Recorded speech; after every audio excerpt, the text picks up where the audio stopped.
गूंज पर आप सभी का स्वागत है। दोस्तों, मैं शाहना परवीन हाजिर हूँ आपके समक्ष प्रखर गूंज किस्सों की पोटली से एक नया किस्सा लेकर। जी हाँ, एक ऐसा किस्सा जो प्यारे प्यारे बच्चों के साथ बड़े बुजुर्गों को भी भाएगा। आज हम आपके लिए लेकर आए हैं प्रखर गूंज की उप संपादिका आदरणीय आरती प्रियदर्शनी जी की एक कहानी। सुनते हैं कहानी। शीर्षक है चमत्कारी कलम। मेरी बेटी निशा 10वीं कक्षा की छात्रा है। पढ़ने में भी तेज है, मगर उसकी एक बहुत ही बुरी आदत है। वह बहुत ज्यादा आलसी है। सारा दिन टीवी देखने या सोने में ही बिता देती है। परीक्षा से कुछ दिन पहले वह पढ़ना आरंभ करती थी, फिर तो रात दिन बस पढ़ाई ही किया करती थी। परिणाम यह होता था कि वह अक्सर परीक्षा के समय बीमार हो जाया करती थी और इसी वजह से उसका रिजल्ट भी बहुत अच्छा नहीं हो पाता था। उसकी क्लास टीचर भी उसकी इस आदत से बेहद परेशान थी। कुछ ही महीनों बाद उसकी बोर्ड की परीक्षाएं भी थी, इसीलिए मैं भी बेहद परेशान थी। कहीं वह फिर अपनी हरकतों के कारण बीमार पड़ गई या उसका रिजल्ट खराब हो गया तो यह उसके आगे भविष्य के लिए अच्छा नहीं होगा।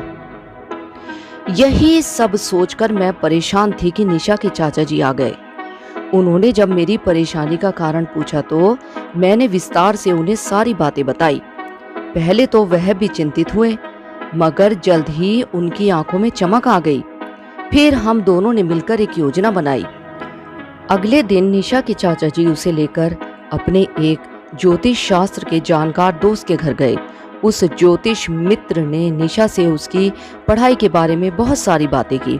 फिर उसे एक कलम दिया, बोला कि यह एक चमत्कारी कलम है, इससे लिखने से तुम हमेशा अव्वल आओगी। परंतु इस कलम की एक विशेषता यह है कि तुम्हें प्रतिदिन कम से कम 1 घंटा इसका प्रयोग अवश्य करना होगा, अन्यथा इस कलम का प्रभाव समाप्त हो जाएगा और जितना ज्यादा प्रयोग करोगी इसका प्रभाव उतना ही बढ़ता जाएगा। निशा बेहद खुश हुई। वह उसी दिन से उस कलम से लिखने लगी। वह ज्यादा से ज्यादा उस कलम का प्रयोग करती ताकि उसका प्रभाव कम ना हो और वह बोर्ड की परीक्षा में टॉप कर सके। पढ़ाई में तेज तो थी ही, अब उसने आलसीपन भी छोड़ दिया था।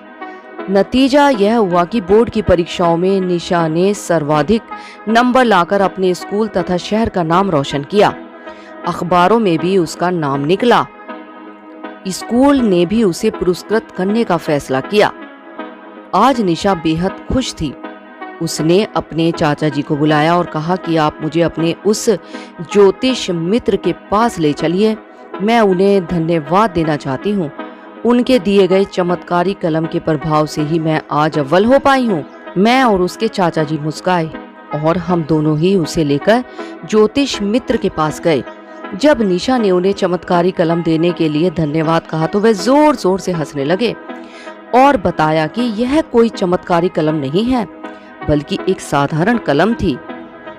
तुम्हारे चाचा जी और मैंने मिलकर तुम्हारे आलस को दूर भगाने के लिए यह योजना बनाई थी।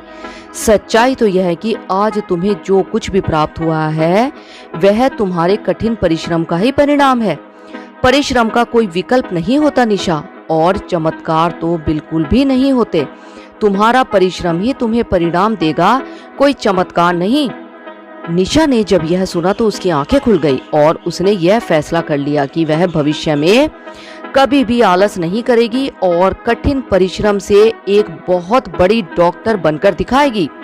उसके अंदर आए इस परिवर्तन से मैं बहुत खुश हुई और इस प्रकार हमारी योजना सफल रही। आशा करते हैं आपको हमारी यह रचना पसंद आई होगी। दोस्तों, हमारी रचना से संबंधित यदि आपका कोई भी सवाल या सुझाव है तो कृपया हमें कमेंट करके जरूर बताएं। आपके सुझावों का हमें इंतजार रहेगा। और अधिक ताजा तरीन खबरों के लिए जुड़े रहें प्रखर गूंज न्यूज डेस्क के साथ।